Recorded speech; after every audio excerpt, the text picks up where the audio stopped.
Science Club. We had another part the other side, so the other part is here. We are going to present several things. First of all, we shall talk about the water purifier. We shall talk about the viruses and other stuff than the bacteria. If you come this side, we shall talk about the windmill. We shall talk about the levitating box. We are going to see all that. We are going to talk about the blender. We made one, and even saturation. I mean respiration. So we are going to also talk about a water pump. You're going to see everything. We have everything at place. So just feel at place and enjoy our presentation. So we shall first start with the water pump. Let me let you take that.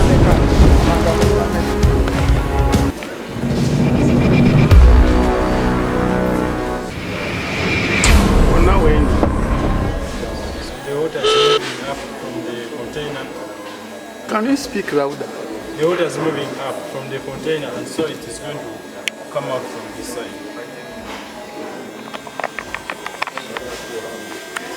As you see, the water is now coming out of the...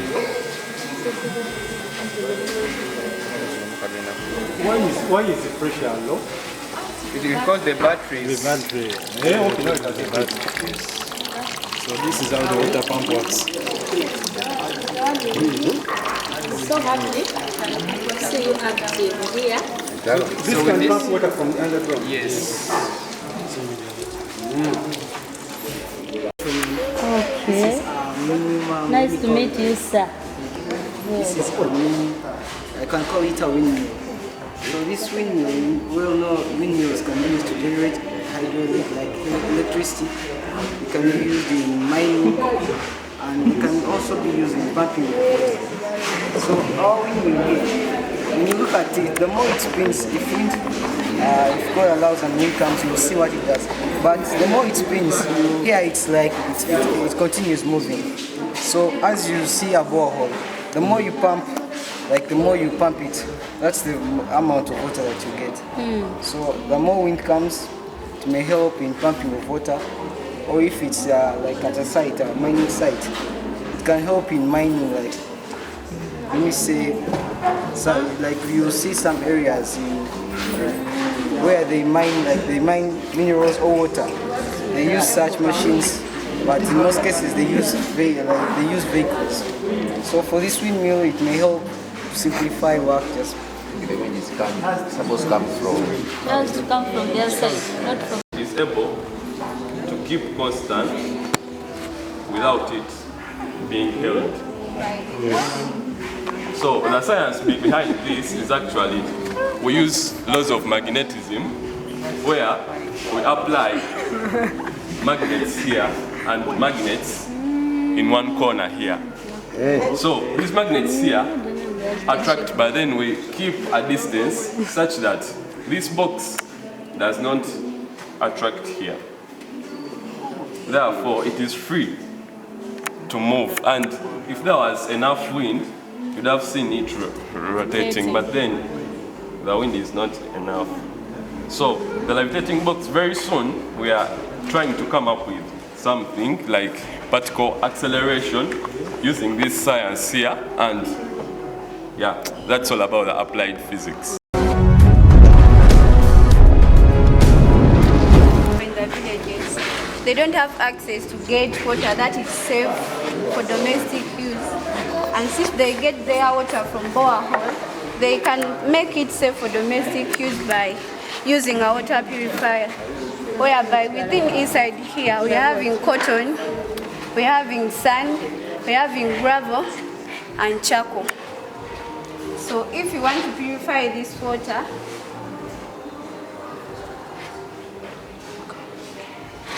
we are going to see that down here the water is going to be more clear than how it is here, as you're seeing all. The water that was dirty right now, it is coming out when it is more clearer than it was.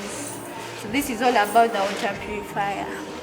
What makes it cleaner than this? There are several layers of soil whereby we first put there cotton, small stones, big stones, we put there charcoal, and finally gravel, these big stones you're seeing here.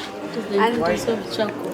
The charcoal, it absorbs bacteria, whereby You mean these even those microorganisms can be trapped from there? using charcoal. So the water will be safe for drinking? No, it won't be safe for drinking. It's for use, for Yeah. domestic use, yeah. And if you want to make it safe for drinking, you can boil it. These bacteria affect our bodies. These bacteria cause certain diseases like malaria, some diseases like fungal diseases, the ringworm infections. They are all caused by a structure that looks like this. So what's about this structure? We have its head, and this is its collar, and there is this base of it and the tail. These are the tails on the ones that they use to attach themselves onto the cells of humans. Like we have our cell here, this is say the cell surface. So when this thing comes, it attaches its legs here, and these legs will work as the anchor so that it is strongly attached. Just like Tony said earlier, that they kill these B cells. And like the same thing will happen with this bacteria. It will come and kill these B cells. After killing them, it will sit using this thingy, using this base of it. That these legs will adjust themselves and it will sit down onto the cell surface. Having sat down, it has its DNA. You can see the strand in here, this small thing. It's DNA.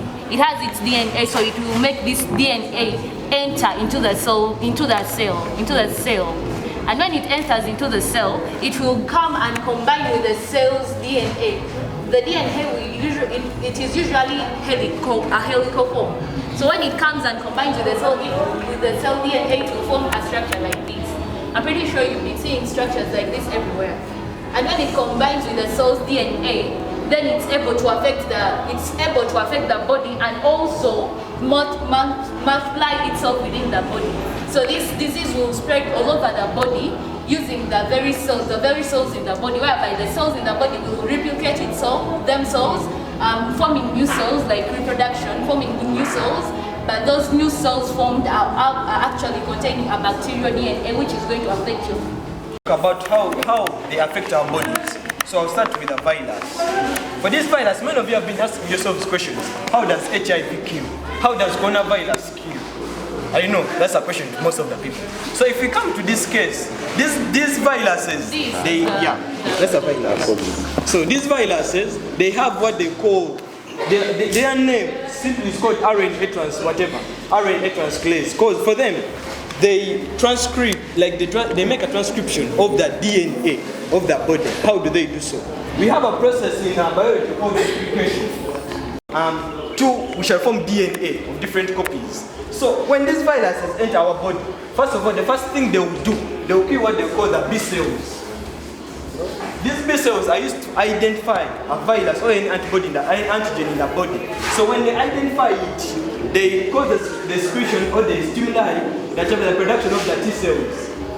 These T cells will attack that thing that has attacked your body and kill you. So what these viruses do, they first come and they kill these B cells.